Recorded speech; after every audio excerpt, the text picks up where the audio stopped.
Welcome to Comics Bazaar, the channel of comics commentary and arcana. This video features the Uncanny X-Men number 234, cover dated late September 1988.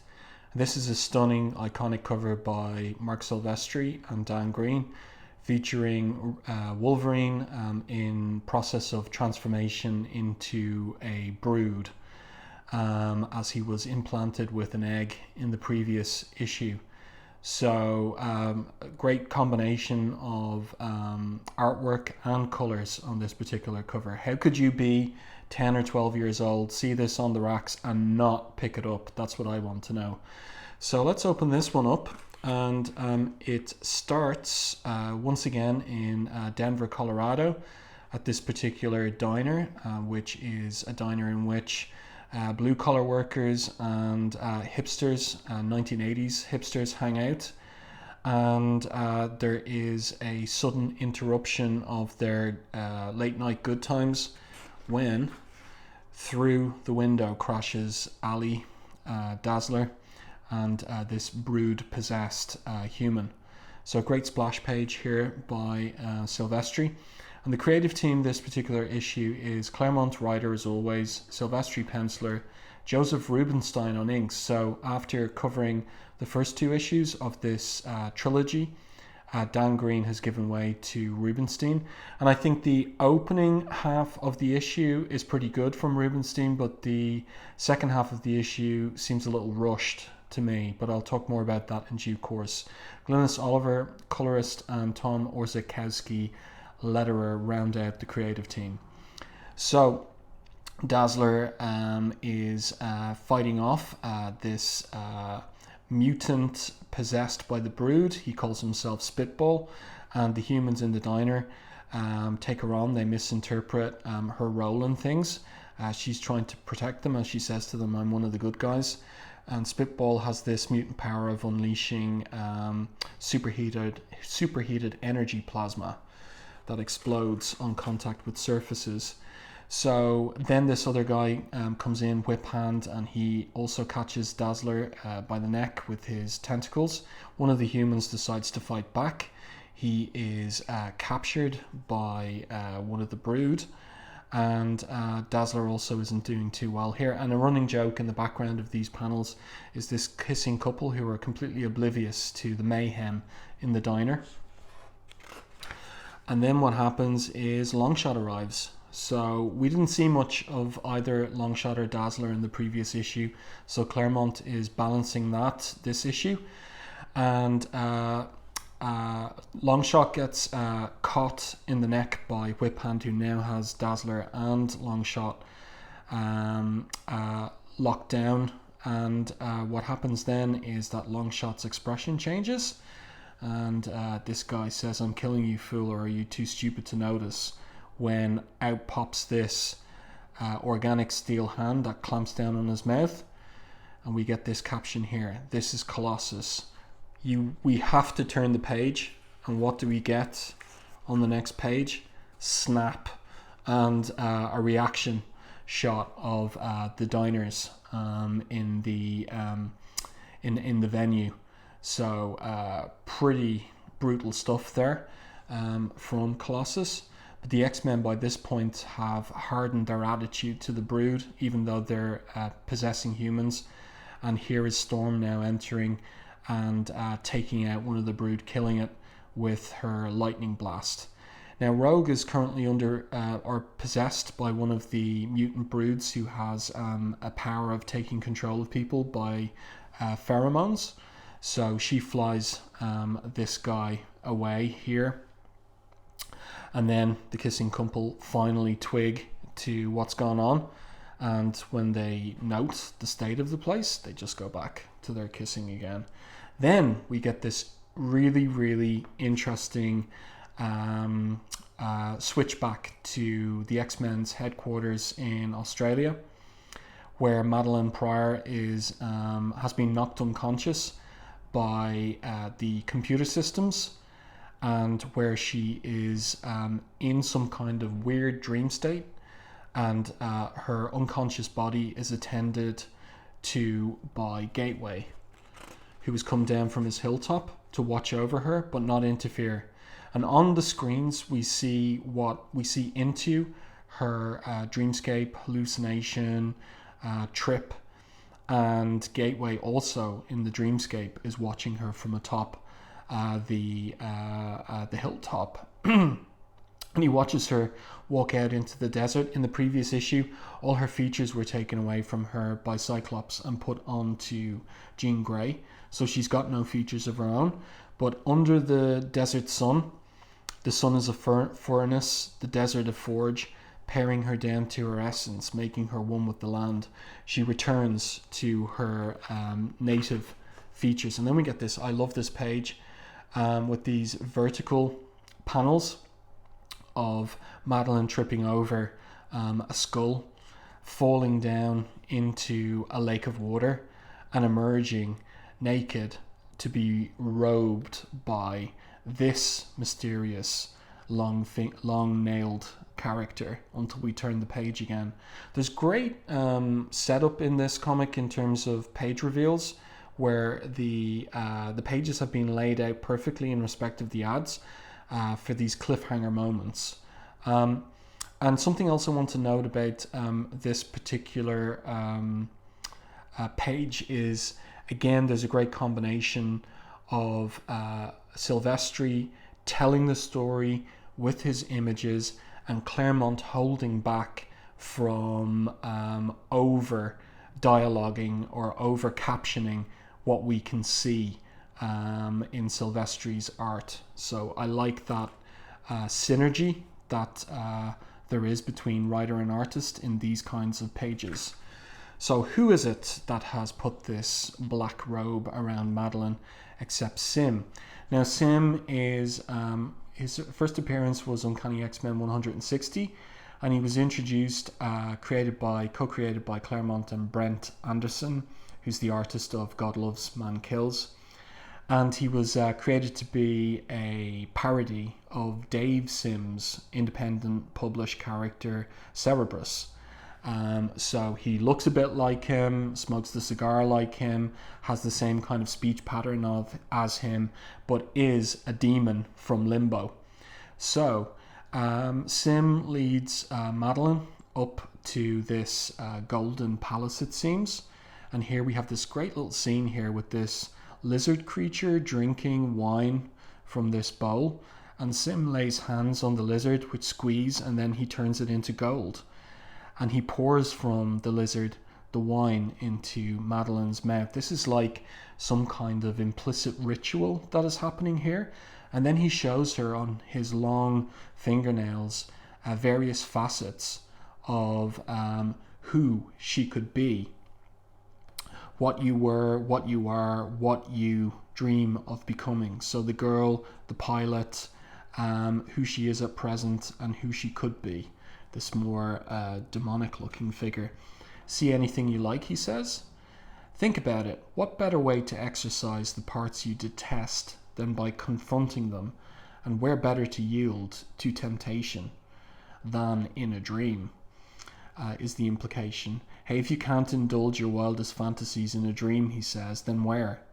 Hubby boy Scott, he dumped you. And she retorts, I love him. Doesn't that make it worse? He hurt you, Madelyne. Hurt him back. And so she responds, what the heck? It's only a dream. Instantly, he stabs her with the little finger through the cloak into her breast, and she falls back unconscious. And this is chilling what he says.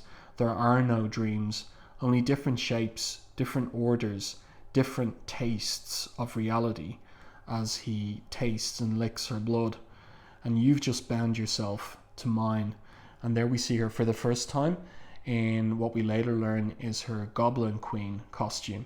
So this is all set up for the upcoming storyline after Genosha, that is Inferno.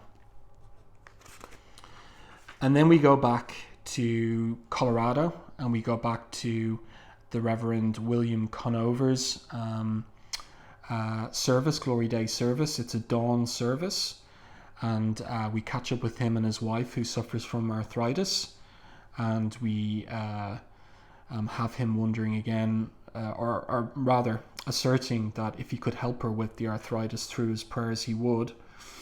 And then we get one of these workers here just referring to the big time mutie fight that's going on in town, and Conover instantly responds to his producer, Lucy, I told you before I don't like the term mutie, and I won't tolerate its use any more than I will any other racist remark. I don't want to have to say this again.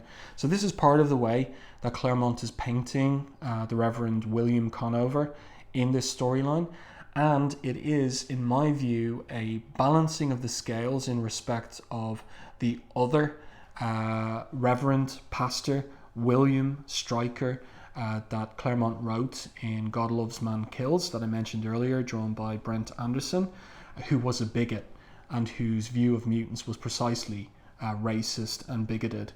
So this, to my mind, is a type of balancing of the scales. One William, one Reverend William pitted against the other one, and this one much more aligned with an ideal of toleration, which we'll hear a little bit more about on the last page. So then he leaves his wife to get ready for the service, the dawn service, and then this character here, Josie, who's Harry Palmer's paramedic colleague and also possessed by the Brood, turns up saying that she's got something that can fix Hannah's arthritis. Then we go back to the possessed X-Men and this character Temptress, but Wolverine is fighting the Brood egg that's been implanted in him, and he kills Temptress, and Rogue throws him at the speed of a meteorite into the ground, and it seems then that he's still only human and mortal, and so perhaps dead in that final panel. And then we pick up with Harry Palmer, who is fleeing with Psylocke, and then runs into Colossus. Now this is the point, I think, that I don't know if Silvestri was getting rushed or if Rubinstein was rushed in terms of doing the inking here, but it seems to me that there's a scratchier quality to the art, and the way that Colossus is rendered here doesn't look like the way that Silvestri normally even draws him, and also hatches out the metallic elements of his physical figure. Something seems off here, and it may be that Rubinstein is doing finishes at this point, and under a deadline gun as well. So we have more fighting between the X-Men, Colossus, Storm, and Palmer, and Rogue, who's still possessed by Temptress's pheromones, and the psyche of the Brood, Temptress's Brood as well.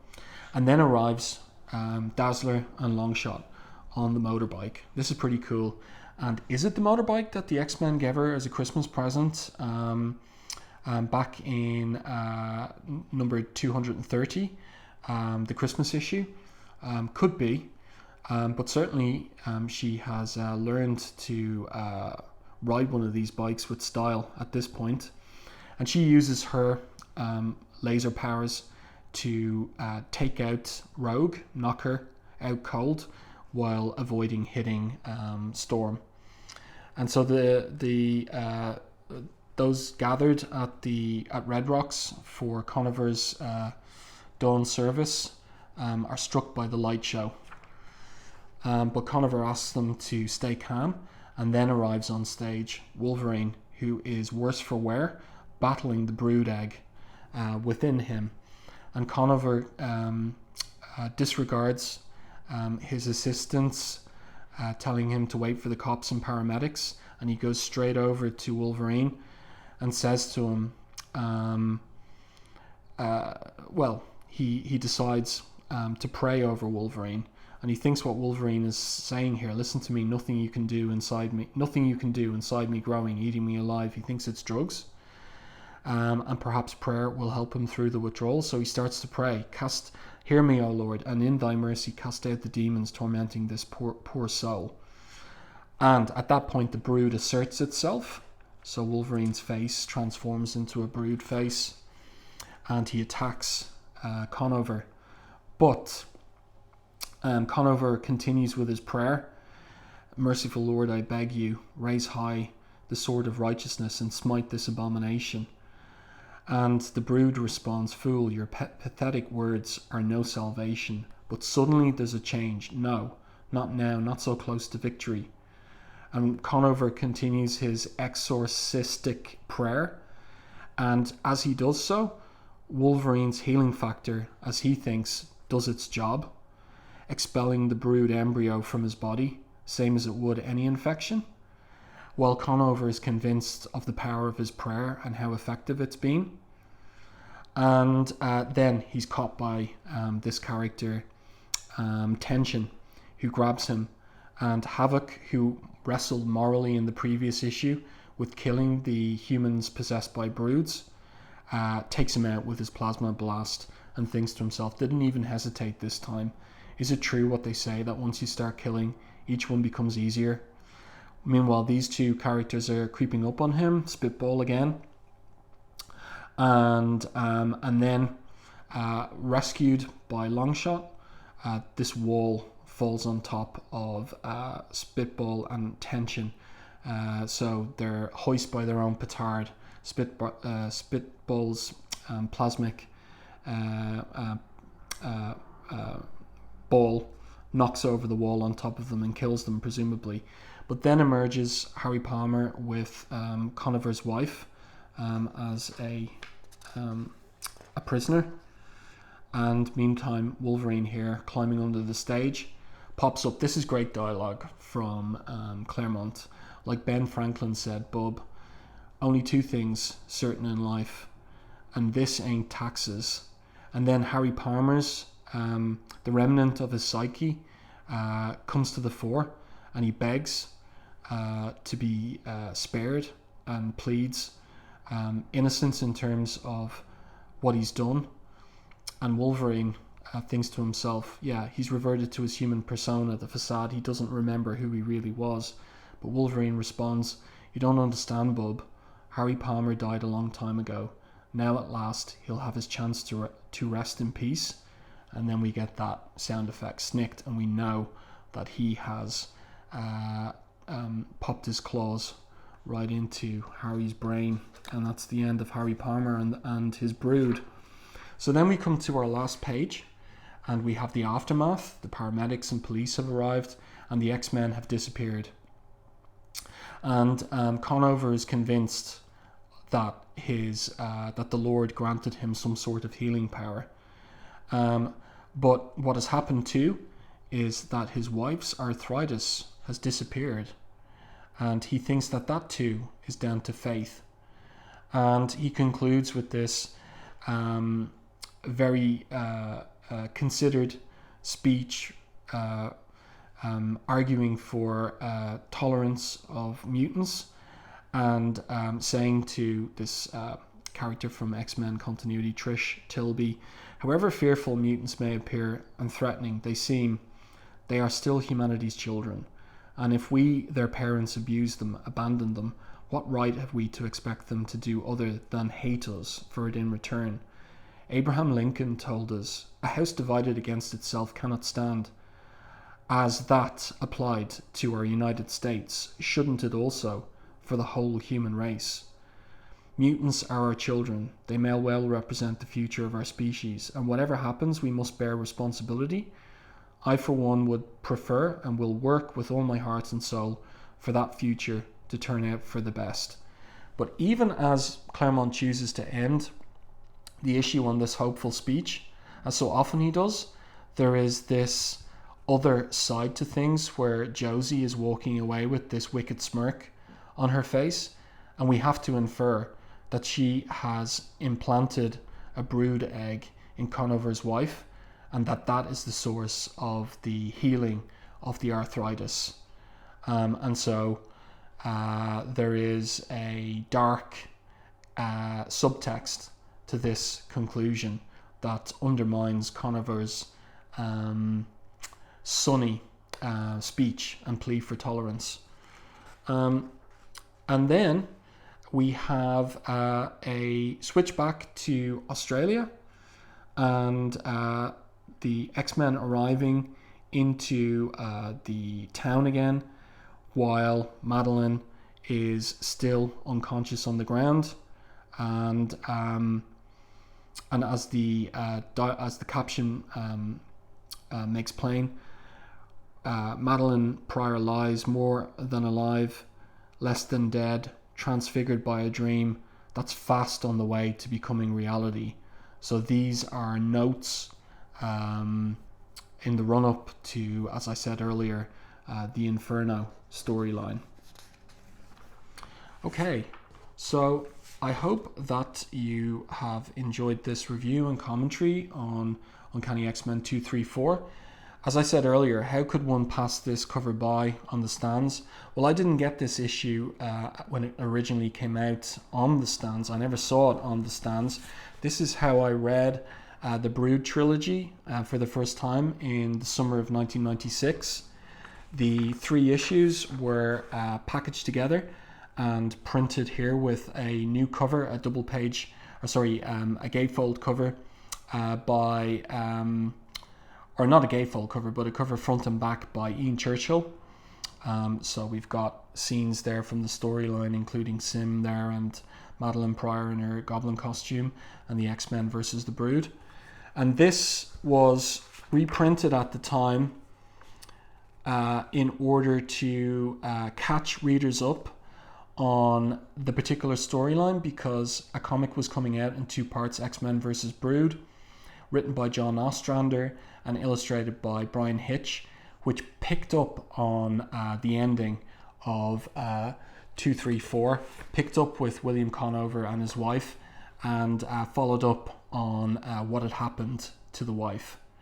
So there you go. I hope you enjoyed this video. If you did, please like the video, and if you haven't done so already, subscribe to the channel and stay tuned for more content like this.